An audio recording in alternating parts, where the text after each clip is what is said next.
के साथ एक भरपूर ऑपरेशन करेंगे। अब ये जिसे कहते हैं नाक को आ गई ये चीज़, बहुत बड़ा नुकसान हुआ है, लेकिन हमारे हौसले बुलंद हैं। तमाम जवानों के, अफसरों के इंशाल्लाह ताला और मुस्तहकम वो है कि हम ये अपना इंतकाम लेंगे। जो हमारा लॉस हुआ है इसको बढ़ाएगा नहीं जाएगा।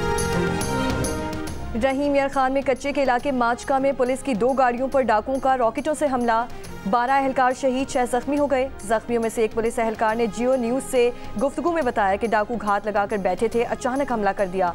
तर्जुमान पंजाब पुलिस के मुताबिक कच्चे के इलाके से 2 गाड़ियों में सवार 20 से ज्यादा एहलकार 12 रोज़ा ड्यूटी के बाद वापस आ रहे थे। एक गाड़ी खराब हुई जिसके बाद शर और कोश कबीले के 20 से 25 डाकुओं ने एहलकारों के गिर्द घेरा डालकर हमला किया, एहलकारों पर फायरिंग की और रॉकेट बरसाए। पुलिस का हमले के मरकजी मुलजिम बशीर शर को हलाक करने का दावा।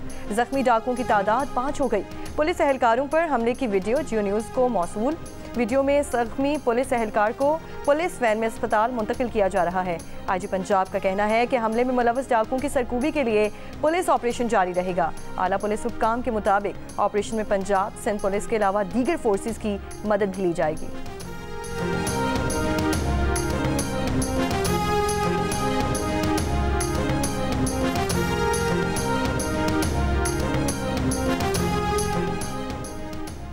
बज़ाहिर यूँ लग रहा है कि हुकूमत ही जबरी गुमशुदगियों की बेनिफिशरी है। कैसे इस मुल्क में लोग अगवा होते हैं और चीफ एग्जीक्यूटिव कुछ नहीं करते।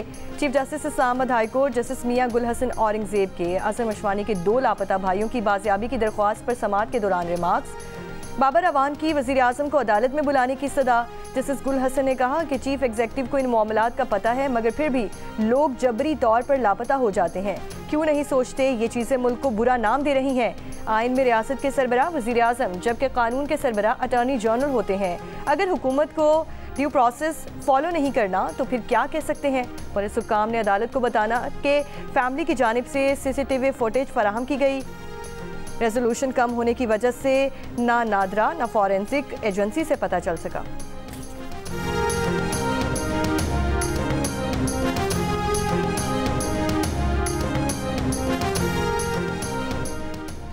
शहरी को धमकियां देने पर DSP सोहराब गोड के खिलाफ दरख्वास्त की सिंध हाई कोर्ट में समाअत। महकमा दाखिला सिंध, IG सिंध, SSP ईस्ट, SHO सोहराब गोड को नोटिस।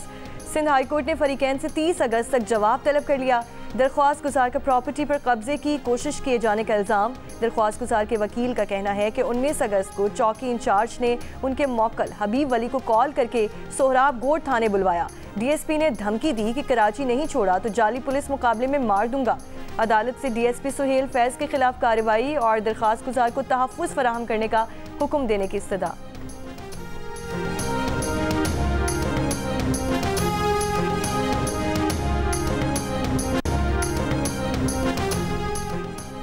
कारसाज पर 3 रोज़ पहले गाड़ी की टक्कर से बाप और बेटी की हलाकत के मामले में नया इंकशाफ। नताशा ने उसी रोज़ कुछ देर पहले कारसाज रोड पर एक सफ़ेद गाड़ी को टक्कर मारी। नई वीडियो सामने आ गई। सफ़ेद गाड़ी के अक़बी दरवाजे और गाड़ी के पीछे मोटरसाइकिल पर सवार 2 अफराद को भी हिट किया, जिससे वो गिर गए। खातून नताशा ने फरार होने की कोशिश में थोड़ा आगे जाकर मोटरसाइकिल सवार बाप बेटी को टक्कर मारी, जिससे वो दोनों जाँ बहक और एक शख्स जख्मी हुआ।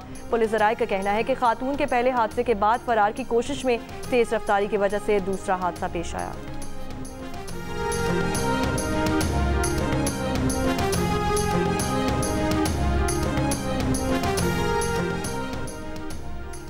लाहौर के जनरल हॉस्पिटल के लेडीज़ हॉस्टल से चोरी करने वाला मुलजिम गिरफ्तार। पुलिस ने CCTV फुटेज की मदद से मुलजिम को गिरफ्तार किया। मुलजिम से चोरी शुदा मोबाइल्स बरामद करके मुकदमा दर्ज कर लिया।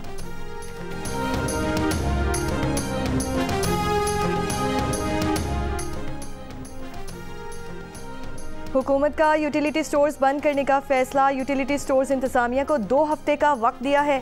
यूटिलिटी स्टोर्स पर अशिया पर सब्सिडी पहले ही खत्म हो चुकी है। यूटिलिटी स्टोर्स इंतजामिया का कहना है कि हुकूमती फैसले से स्टोर्स के 11,000 से ज़ायद मुलाजमीन में तशवीश फैल चुकी है। इदारे के 6,000 मुस्तकिल जबकि 5,000 के करीब कॉन्ट्रैक्ट और डेली वेजेस मुलाजिम हैं। सेक्रेटरी सनत और पैदावार के यूटिलिटी स्टोर्स बंद करने के मंसूबे की तस्दीक कर दी। कहा कि जी हुकूमत यूटिलिटी स्टोर्स बंद करने पर गौर कर रही है। यूटिलिटी स्टोर्स के मुलाजमीन को दूसरे इदारों में भेजने के लिए काम जारी है। हुकूमत गैर ज़रूरी कारोबार से बाहर निकलना चाहती है।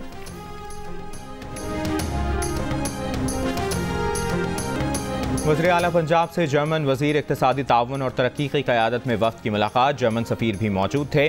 तिजारत और सरमाकारी में दो तरफ़ा ताउन को मज़ीद गहरा करने के आज़म का इरादा। क्लीन एनर्जी और क्लाइमेट फ्रेंडली प्रोजेक्ट्स में इश्तराक कार पर इत्तफ़ाक़। मरियम नवाज़ ने कहा कि पहली मरतबा माहौलियात के लिए बजट में 400% इजाफा किया। पायदार एनर्जी के लिए पाकिस्तान को 24 मिलियन यूरो देने को काबिल तहसीन करार दिया। वज़ीर आला ने कहा कि मुल्क की तरक्की में ख़वातीन के मौशी किरदार को बतदरीज बढ़ाने के लिए पुरआज़्म है।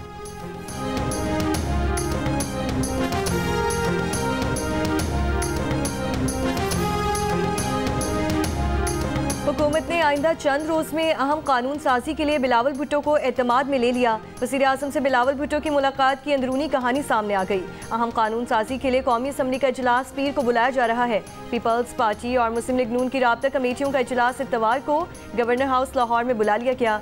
पीपल्स पार्टी ने शिकवा किया है कि पंजाब हुकूमत में पीपल्स पार्टी को मुसलसल नज़रअंदाज किया जा रहा है। पीपल्स पार्टी के वफ़द में शहरी रहमान, नवीद कमर और राजा परवेज़ अशरफ शामिल थे। मुस्लिम लीग नून की तरफ से साक डार और राना सनाउल्लाह भी मुलाकात में शामिल थे।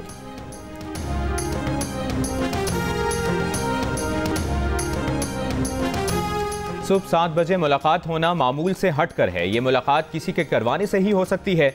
अडियाला जेल में बानी पीटीआई से पीटीआई रहनुमाओं की गैर मामूली मुलाकात पर वज़ीर आज़म के सियासी मुशीर राना सनाउल्लाह का रद्द-ए-अमल। प्रोग्राम आज शाहजेब खानज़ादा के साथ में गुफ्तगू करते हुए राना सनाउल्लाह ने कहा कि जेल के हवाले से पीटीआई का सारा प्रोपेगेंडा ज़मीन पर आ गया। गंडापुर जो कहते हैं और करते हैं हमें ये मालूम है, वो इजाज़त से करते हैं। राना सनाउल्लाह ने बिलावल भुट्टो की वज़ीर आज़म शहबाज शरीफ से मुलाकात को खुशगवार करार दिया।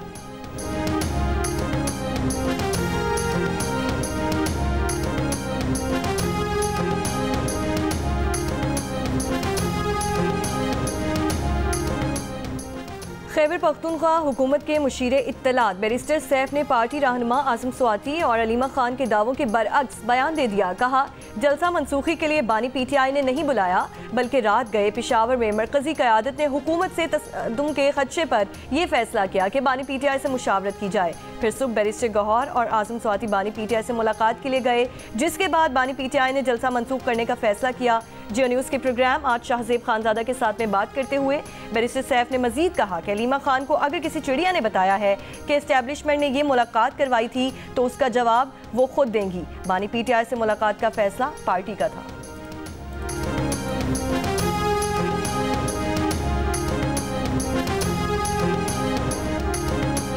नायब सदर कैमला हैरिस ने डेमोक्रेट पार्टी की सदारती नामजदगी को बाज़ाब्ता कबूल कर लिया। सदर मुंतखब होकर इसराइल और यूक्रेन के दिफा का ऐलान। बोली, सदर बाइडन और वो जंग को ख़त्म करने के लिए काम कर रहे हैं ताकि इसराइल महफूज हो। कैमला हैरिस का ट्रंप पर आमिरों के साथ ताउन करने का इल्ज़ाम। बोली, ट्रंप को वापस व्हाइट हाउस भेजना खतरनाक होगा।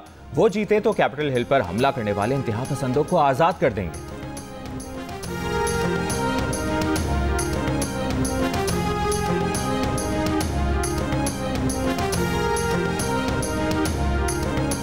गजा जंगबंदी मुज़ाकरात के लिए नए मरहले के लिए इसराइली मुज़ाकरातकारों की मिस्री दारुल हुकूमत काहिरा आमद। गजा बॉर्डर के मामले पर गुफ्तगू होने का इम्कान। इसराइली वज़ीर आज़म ने इन खबरों की तरदीद की है कि इसराइल गजा और मिस्र के सरहद पर बैनुल-अक़वामी फोर्सेस की तैनाती पर आबादा है। गजा पर इसराइली हमले जारी। गजा में फ़लस्तीनियों पर हमलों में मुतादिद अफराद शहीद। बुहेरा अहमर में हूसियों के हमले में तबाह तेल बरदार जहाज़ के 25 रुकनी अमले को बचा लिया गया।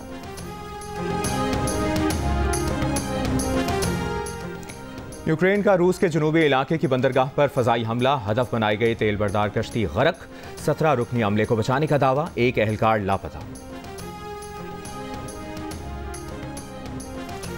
जापान की दारुल हुकूमत टोक्यो में गरज चमक के साथ तूफानी बारिशें। सड़कें ज़ेरे आब आ गईं, गटर उबल पड़े। बारिश के पानी से जमीन, ट्रेन स्टेशन की छतें टपकने लगीं। टोक्यो के कुछ इलाकों में 100 मिलीमीटर तक बारिश रिकॉर्ड की गई। मुत्तहिदा अरब अमारात ने अफगान तालिबान के सफ़ीर की असनाद सफ़ारत कबूल कर ली। मुत्तहिदा अरब अमारात चीन के बाद दूसरा मुल्क है जिसने तालिबान के मुकर्रर करदा सफ़ीर की असनाद कबूल की हैं।